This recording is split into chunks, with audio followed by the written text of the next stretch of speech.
जितना जनता खड़ी हो गई। दिल्ली के 4 रास्ते हैं, 4 रास्ते हैं जो दिल्ली में जहाँ से घुसते हैं यूपी से। आगरा वाला है, अलीगढ़ वाला है, सहारनपुर वाला है और ये हापुड़ वाला रास्ता है, मेरठ वाला।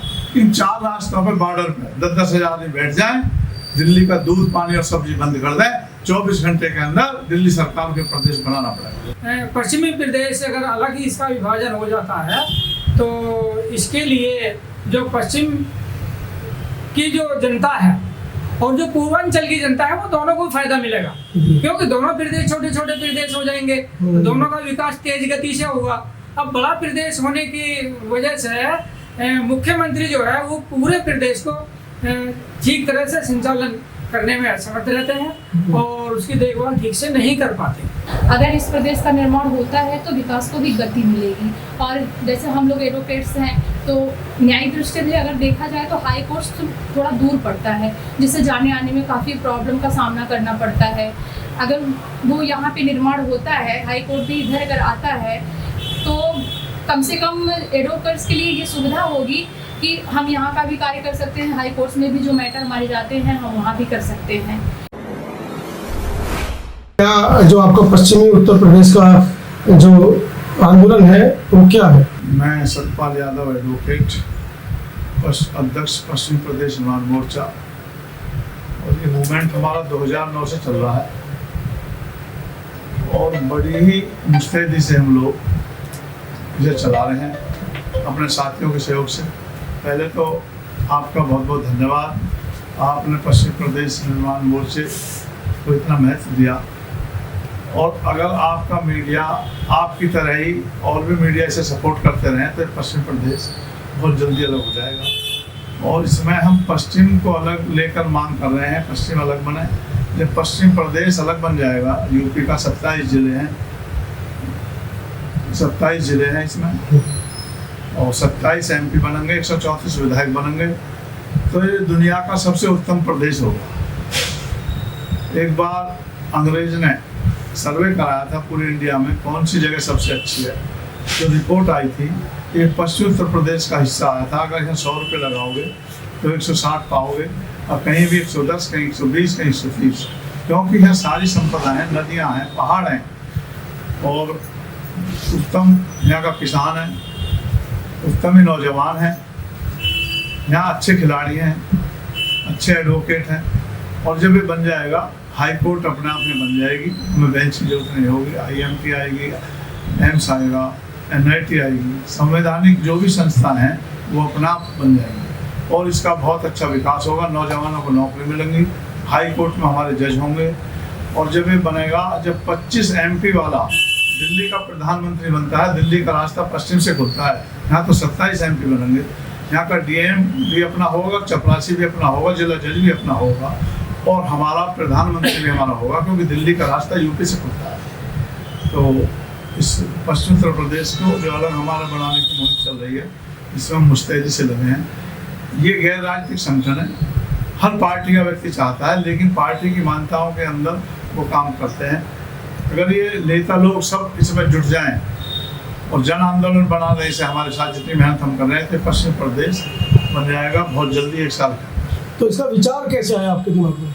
इसका विचार है, जब मैं वकालत में आया 80-81 में, तो हाई कोर्ट बेंच की मांग काफ़ी दिनों से चल रही थी, बल्कि 1967 से। और इसमें अम्बेडकर साहब ने भी पहले कहा था कि पश्चिम उत्तर प्रदेश अलग हो, छोटे हिस्सा हो, उनकी मांग भी थी, उन्होंने रखा छोटे छोटे राज्यों।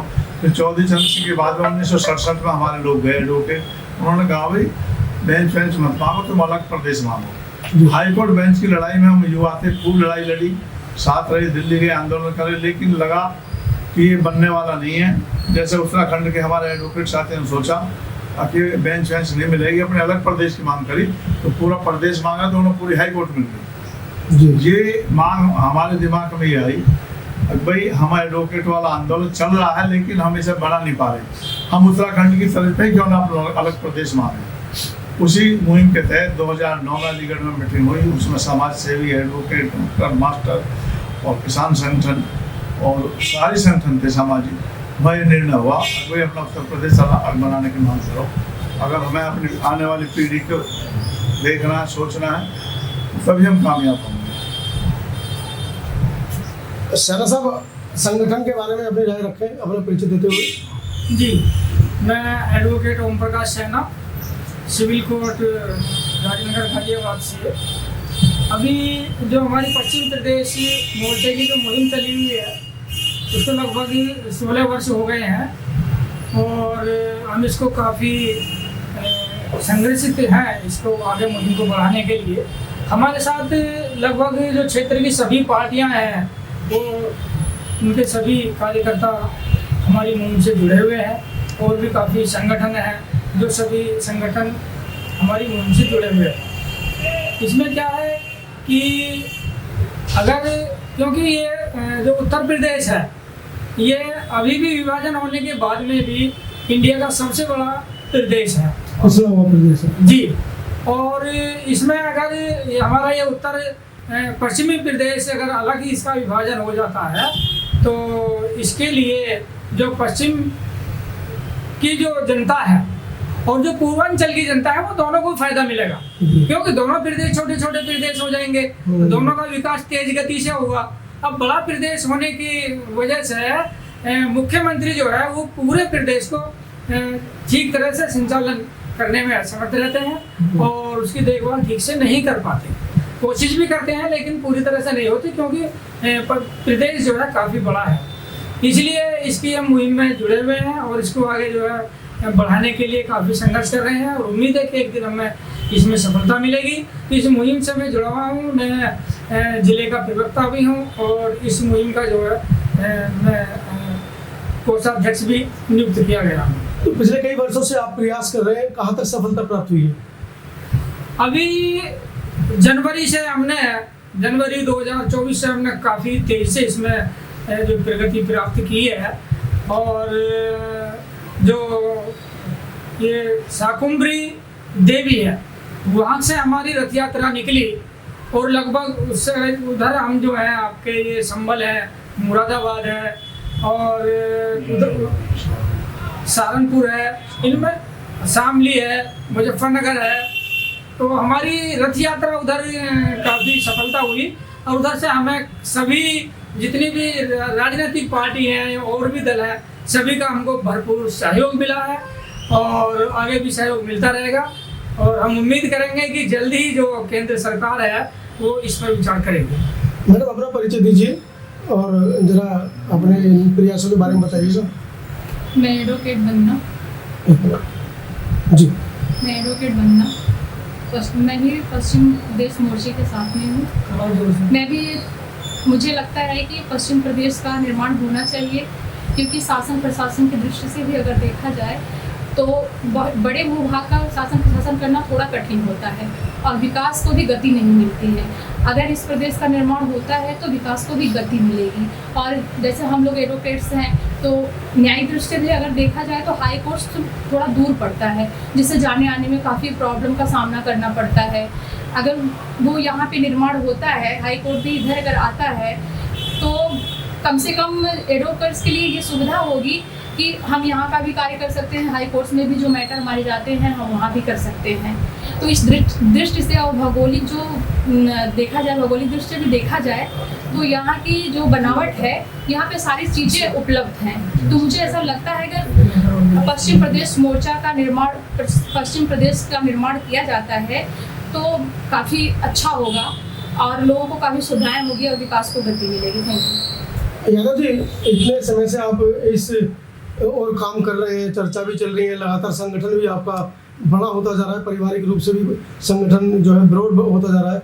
तो इसमें क्या क्या उपलब्धियां अभी तक आपको हासिल हुई हैं और जनता का कितना सहयोग मिल रहा है और सरकार क्या इस मामले में आपके साथ बैठकर चर्चा कर रही है? क्योंकि पूर्व की सरकारों ने भी इस तरह के बयान दिए थे कि उत्तर प्रदेश के टुकड़े भी होने चाहिए। पत्रकार बंधु, मेरे दोस्त, आप सब समझते हैं जो हमारी उपलब्धियां 2009 में जब हमने शुरू किया लोग हम पर हंसते थे। जब और बढ़े तो लोगों ने चर्चा की और जब हम और बढ़े लोग जुड़ते गए जिले वाइज, 27 जिलों में हमने संगठन खड़ा करा। अब लोग ये पूछते हैं कि अगला प्रोग्राम क्या है। शायद राजनीतिक पार्टियां इतने प्रोग्राम ना करती हैं और जितने पश्चिम प्रदेश किसान मोर्चा करता है। इसमें एक हमारी कोर कमेटी है जिसमें अधिकारी लोग हैं रिटायर, वो निर्णय लेते हैं। धरातल पे हम लोग काम करते हैं। ब्लॉक लेवल तक हमारी कमेटियां बन चुकी हैं। रहा राजनीतिक पार्टियों का, राजनीतिक पार्टियां दबी जबान से सब कहते हैं प्रदेश बनना चाहिए, जन आंदोलन बन जाएगा। लेकिन अभी समस्या ये है कि हमारे पास लोगों को कुछ देने को नहीं है। आज जो जनता हो गई है वो ये चाहती है हमें कुछ तुरंत मिल जाए, जी तुरंत मिल जाए। लेकिन हम उन्हें समझा रहे हैं जब ये प्रदेश बनेगा, इसकी ये कहते हैं छोटा प्रदेश, ये छोटा प्रदेश नहीं होगा। इसकी जनसंख्या 7.8 करोड़ होगी, 26 जिले होंगे, नगर निगम 7 होंगी, लोकसभा 27, नगर पालिका 103, विधानसभा सीट 136, नगर पंचायत 135 और इसका क्षेत्रफल 7,650 वर्ग किलोमीटर होगा, सहारनपुर से लेकर मैनपुरी तक और उधर बरेली मंडल तक। तो ये छोटा प्रदेश नहीं होगा। तब भी जो सरकार के मानक हैं 3-4 करोड़ पर एक प्रदेश होना चाहिए, 8 करोड़ के करीब इसकी जनसंख्या होगी। उपलब्धियां तो ये हैं कि हम जानते हैं क्या उपलब्धियां हैं, लोग जुड़ रहे हैं, मदद कर रहे हैं और अब ये कहते हैं प्रदेश जल्दी बनना चाहिए। राजनीतिक पार्टियां भी सहयोग कर रही हैं। अभी हमने निर्णय लिया कि सभी एमपी जो बने नए, पहले सबको ज्ञापन दिए थे, अब नए एमपी को हम जिले वाइज जाकर ज्ञापन दे रहे हैं। अभी प्रोग्राम लगा रहे हैं। अतुल गर्वशी से बात है, 1-2 दिन में टाइम मिल जाएगा। उधर शामली भी बात हुई है, सहारनपुर बात हो रही है, बदायूं बात हुई है। जैसे ही इन एमपी को टाइम मिलेगा फिर हम इनके दरवाजे खटखटाएंगे, या फिर पार्लियामेंट में हमारी आवाज़ उठाएंगे, नहीं हम इनके घरों को इनमें कैद करेंगे। ये हमारे मोर्चे ने निर्णय लिया है। हर जिले पर धरने होंगे और अक्टूबर में एक बड़ा प्रोग्राम हम लोग करेंगे, क्योंकि सरकारें किसी काम को जब मानती हैं जब उन पर दबाव बनता है और वो राजनीतिक निर्णय लेती हैं। ये कोई तय नहीं है कब डिक्लेयर हो जाए। जो भी सरकार होगी वो पहले अपना स्वार्थ देखती है, हम पब्लिक का ही देख रहे हैं। हमारा मोर्चा पब्लिक के लिए काम कर रहे हैं, निस्वार्थ काम कर रहे हैं। जो लोग हमारे मोर्चे से जुड़े हैं दोस्तों, वो सब अपने बाल बच्चों को छोड़कर, अपना काम छोड़कर और 18-10 के टेम्परेचर में यात्रा निकाली। आगरा एसपी बघेल को ज्ञापन दिया, हेमा मालिनी को दिया, उसमें महिला भी थी, आदमी भी थे। तो वे लोग उस शैली के थे जो वास्तव में चाहते हैं कि इस प्रदेश से बनने से हमारे बच्चों का विकास होगा, नौकरियां मिलेंगी, जज बनेंगे। हाईकोर्ट जब यहाँ आ जाएगी तो हमारे बच्चे वही जज बन पाते हैं जो हाईकोर्ट में प्रैक्टिस करते हैं। पश्चिम का वहाँ प्रैक्टिस कोई करता नहीं, ना हमारी वहाँ पहुँच है। तो हाईकोर्ट बन जाएगी तो हमारे एडवोकेट साथी जो नई लोग जनरेशन आ रही है वो जज बनेंगे, हमारे जज होंगे, हमारे IAS-PCS होंगे, हमारे सारे अधिकारी होंगे। और जब यहाँ का पश्चिम का आदमी जो पश्चिम में रह रहा है, चाहे कहीं का रहने वाला है, वो यहाँ की समस्याओं को ध्यान देंगे। जब यहाँ के अधिकारी होंगे, जो कुछ अधिकारी ऐसे आते हैं, मैं नाम नहीं लूँगा, केवल NCR और गाजियाबाद में तो केवल हमारी जेब पर उनका निशाना है। यहाँ का ना तो गली जानते, ना पूछा जानते। केवल कोई भी सरकार रहे वो हमें केवल पैसा ठगने के लिए लोग बैठे हैं। जो ये भ्रष्टाचार बढ़ रहा है, जो सरकार कहती है भ्रष्टाचार नहीं होना चाहिए, कोई काम बगैर पैसे का नहीं होता। जब अपने अधिकारी होंगे तो हमारे बारे में सोचेंगे, हमारे बच्चों का काम करेंगे। पुलिस की भर्ती होगी उसमें हम लोग लगेंगे, क्लर्क की भर्ती होगी उसमें हम लगेंगे। तो इन सारी चीज़ों को लेकर उपलब्धियाँ यही है। कुल मिलाकर लोग इससे जुड़ रहे हैं और जागरूक हो रहे हैं अपने। चलिए, सांसदों की आपने बात की, अधिकारी आपके साथ जुड़े हैं जी। ऐसे में जो जनता है जी, उससे क्या अपील है? जनता से हमारी यही अपील है कि आप इसमें खड़े हो जाओ। लेकिन 70 साल में केवल जनता को नेताओं ने बहकाने का काम करा है, उनके अधिकार की लड़ाई नहीं लड़ी। तो उनको विश्वास दिलाने में हमें टाइम लग रहा है। जनता जिस दिन खड़ी हो जाएगी उन्हें प्रदेश में गारंटी ले रहा हूँ, ये बन जाएगा 24 घंटे का। केवल 2 ही रास्ते हैं इसके बनाने के, मैं साफ गोली के साथ कह रहा हूँ। जितना जनता खड़ी हो गई, दिल्ली के 4 रास्ते हैं, 4 रास्ते हैं जो दिल्ली में जहाँ से घुसते हैं यूपी से। आगरा वाला है, अलीगढ़ वाला है, सहारनपुर वाला है और ये हापुड़ वाला रास्ता है, मेरठ वाला। इन 4 रास्तों पर बॉर्डर पर 10-10 हज़ार आदमी बैठ जाएं, दिल्ली का दूध, पानी और सब्जी बंद कर दें, 24 घंटे के अंदर दिल्ली सरकार के प्रदेश बनाना पड़ेगा।